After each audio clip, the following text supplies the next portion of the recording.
રસ્તામાં દેખાઈ ગયું આંધળું. રામ રામ બધાને. ઘરે જઈને બ્લોગ બનાવવાનો હતો પણ કામ હતું નિશાળે, તો રિસેસમાં બ્લોગ બનાવવાનું ચાલુ કર્યું. પાસે જ આ બધા હોમ મેડ ટીટડું રમતા હતા. જોવાની મજા આવી, પણ આપણા ત્યાં 3 વાંદરા ફોન જોતા હતા. ત્યાં મજા ના આવી એટલે આવી ગયા 3 વાંદરાને લઈને સોડા પીવા. આપણો ટાઈમ છે એટલે નિશાળેથી ડટી મારીને આવી ગયા રામજી મંદિરે. ત્યાં સામે આપણને પદ્મા સાથે વાત કરતો બીજો માંગડો દેખાણો.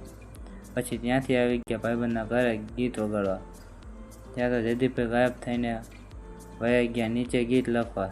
ત્યાં ભાઈબંધનો કોલ આવ્યો કે કામ છે. ત્યાં સાથે જઈને જોયું, ત્યાં તો બાઇક ધોવાનું હતું. પછી શું, બાઇક ધોઈને ચાલતા થયા ઘર બાજુ. ત્યાં રસ્તામાં આંધળું દેખાઈ ગયું. આંધળાથી બીને આવી ગયા સીધા ઘરે. પછી વારું પાણી કરીને સીધા ઉપડી ગયા ગામમાં જ આંટો મારવા. ત્યાં તો પહોંચી ગયા આપણા મઢે.